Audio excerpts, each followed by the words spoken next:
నమస్తే, welcome to 99 TV big డిబేట్కి స్వాగతం. 3 ప్రధాన సంఘటనలు. దేశ రాజధానిలో 8 మంది ఐఎస్ఐ రిలేటెడ్ వాళ్ళు అరెస్ట్ అవటం, ఆఫ్ఘనిస్తాన్ భూభాగం మీద పాకిస్తాన్ ఎయిర్ స్ట్రైక్స్, దాంతోపాటు రాత్రికి రాత్రే ఉక్రెయిన్ మీద భారీ స్థాయిలో క్షిపణులు డ్రోన్లతోటి రష్యా దాడి. ఇవి దేనికి దానికి వేర్వేరు సంఘటనలుగా కనిపిస్తున్నప్పటికీ కనెక్ట్ చేసి చూస్తే కనుక, డాట్స్ కనెక్ట్ చేసి చూస్తే కనుక ఈ అల్లకల్లోలానికి మాత్రం ప్రధాన కారణం కనిపిస్తూనే ఉంది.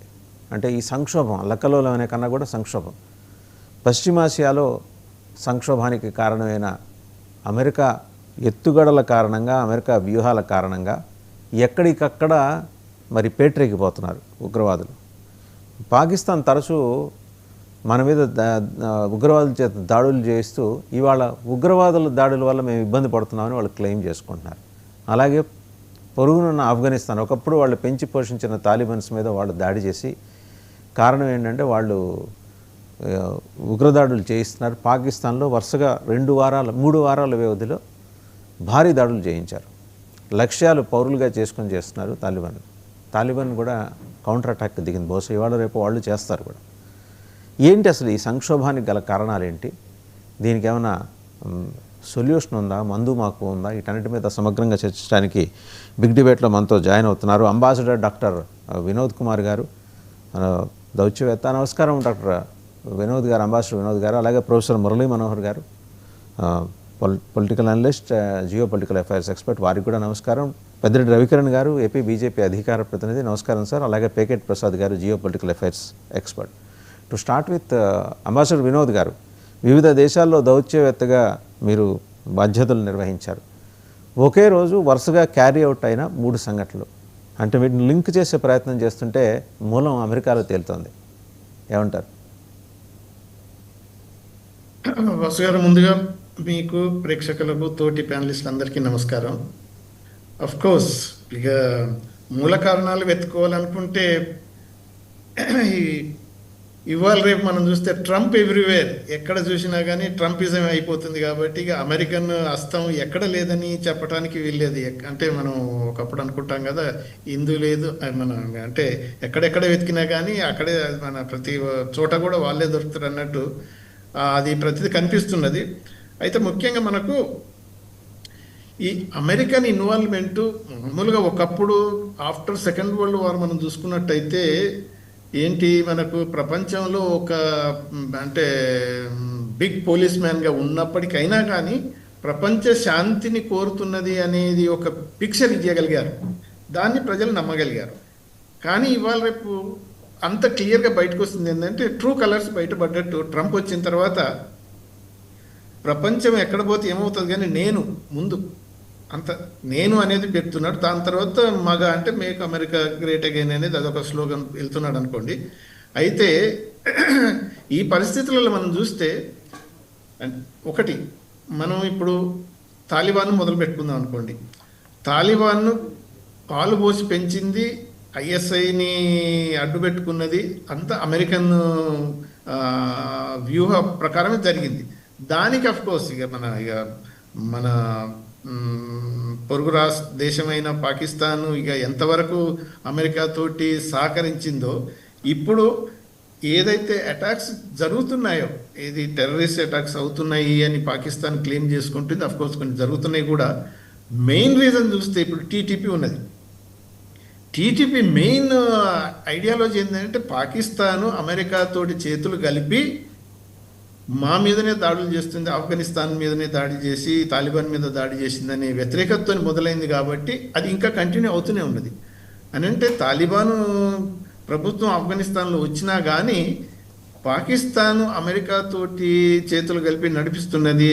అది యాంటీ ఆఫ్ఘనిస్తాన్, యాంటీ ఇస్లామిక్ ఇది అనే వాళ్ళ భావనతోటి అక్కడ వ్యతిరేకత బాగానే వస్తున్నది. ఇంకా అది నడుస్తున్నది. ఒరిజినల్ తాలిబాన్స్లో ఏవైతే స్ప్లింటర్ గ్రూప్స్ వస్తున్నాయో, ఐసిస్ వాళ్ళైనా కానీ, ఇంకొక ఖొరాసన్ వాళ్ళది సపరేటిస్ట్ గ్రూప్ అయినా కానీ, వీళ్ళందరూ anti పాకిస్తాన్గా తయారైపోయారు.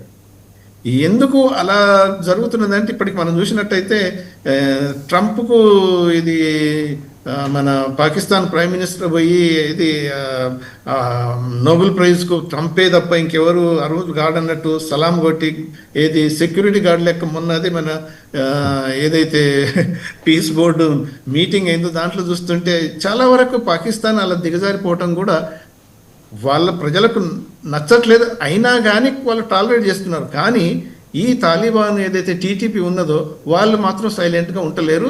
They want to show Pakistan real face to the world. అది ఒకటి అవుతుంది.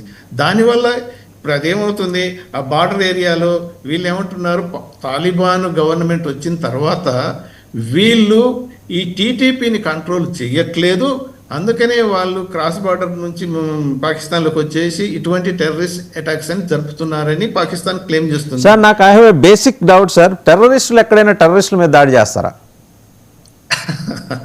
మంచి క్వశ్చన్ సార్. నిజమే, టెర్రరిస్టుల మీద దాడి చేస్తారని కాదు, ఒక్కోసారి ఏమవుతుందని అంటే అంతర కలహాలు ఎప్పుడైతే వస్తాయో సెల్ఫ్ ఇంట్రెస్ట్ ఎక్కువైపోయినప్పుడు ఏమవుతుందంటే ఓడిపోయినా కానీ గెలిచినా కానీ అవి దాని తర్వాత ఇంటర్నల్ కాన్ఫ్లిక్ట్స్ వచ్చినప్పుడు తప్పకుండా అలా జరుగుతుంది. అంటే పాలు పోసి పాములను పెంచినప్పుడు పాము కాటు వేయకుండా ఉంటుంది, దాని స్వభావం అది. ఆ టెర్రరిజం అనేది అలా ఉంది కాబట్టి టెర్రరిస్టులు ఏదైతే ఇప్పుడు టీటీపీని పాకిస్తాను ఏది కంట్రోల్ చేయటమే కాకుండా ధ్వంసం చేయాలి, ఎలిమినేట్ చేయాలని ఏదైతే ప్రయత్నం చేస్తుందో వాళ్ళనే వీళ్ళు పోసి పెంచారు కాబట్టి వాళ్ళకు వీళ్ళకున్న సత్సంబంధాలైనా వాళ్ళకున్న వీళ్ళకున్న ఏది టెర్రరిస్ట్ టాక్టిక్స్ అయినా తెలుసు కాబట్టి ఇప్పుడు ఏమవుతుంది, పాకిస్తాన్లో మనకు తెలవందే ఉంది, ఆ పాకిస్తాన్ ప్రజలు ఎన్నుకున్న ప్రభుత్వాలు కాదు కదా, అక్కడ వచ్చింది ఏంటంటే మిలిటరీ రిజిమ్ వాళ్ళది ఏంటి, వాళ్ళ ఇంట్రెస్ట్ టోటలీ డిఫరెంట్. సో అటువంటి ఇంట్రెస్ట్ ప్రజలకు ఉపయోగపడట్లేదు అనేది టీటీపీ ఇప్పటికీ నమ్ముతూనే ఉంది.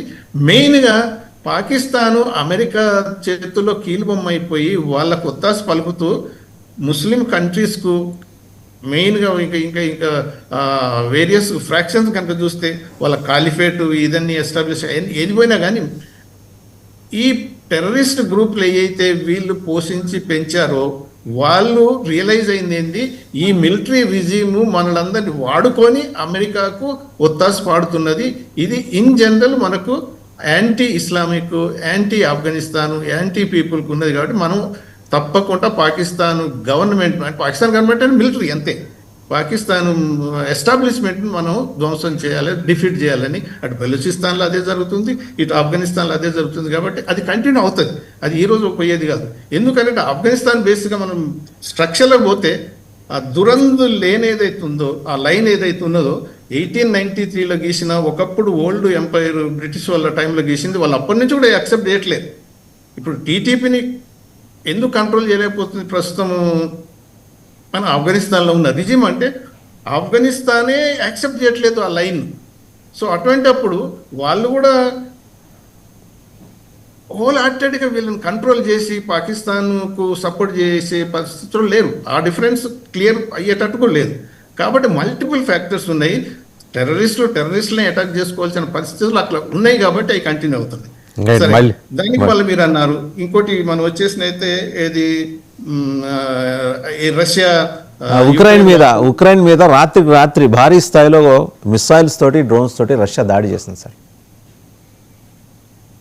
అదే ఇప్పుడు మనకు యుక్రెయిన్ రష్యన్ వార్ కాదు, ఇది రష్యన్ వెస్టర్న్ వార్ అయిపోయింది. పర్టికులర్గా ఇప్పుడు ఒకప్పుడు అనుకున్నాం నాటోనే మెయిన్ కారణం అనుకునే, నాటో కాదు, ఇప్పుడు మెయిన్గా అమెరికన్ సపోర్ట్తోని ప్రోద్బలంతో నడుస్తుంది.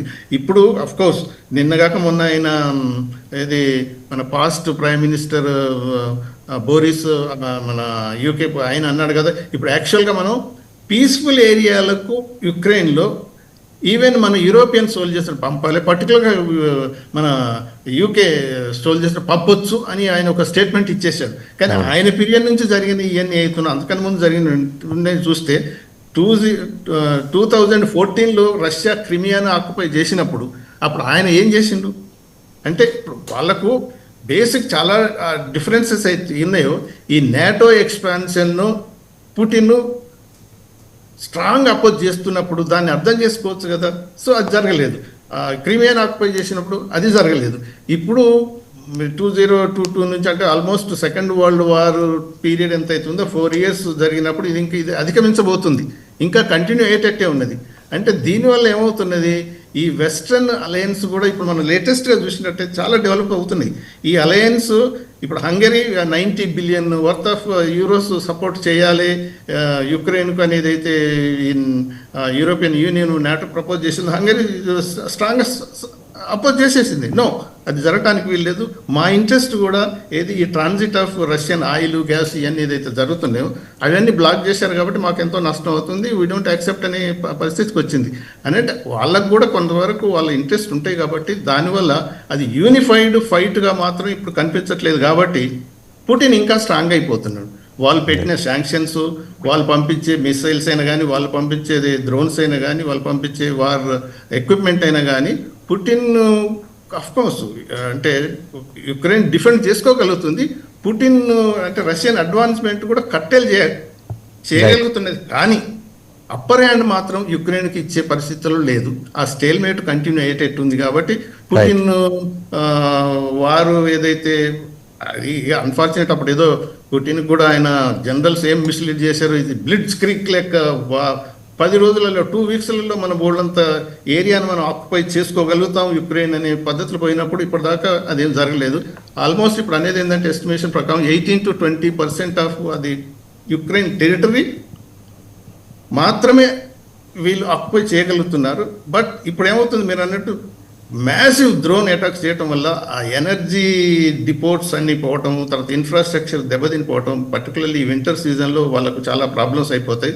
అదే కాకుండా మనకు కూడా బోల్డ్ అన్ని ఎఫెక్ట్ అవుతుంది. ఎందుకంటే యుక్రెయిన్ రష్యన్ వార్ వల్ల ఆ రీజన్ వరకే ఎఫెక్ట్ కాదు, అది ఇంటర్నేషనల్ ఇష్యూస్ ఇంక్లూడింగ్ మనం ఇప్పుడు ఆయిల్ ఉన్నది. ట్రంప్ వచ్చేసి మీరు రష్యన్ ఆయిల్ తీసుకున్నారు కాబట్టి ఈ తారీఫులు ఆ తారీఫులు ఇదని చేస్తున్నప్పుడు మన అంటే every country is getting affected.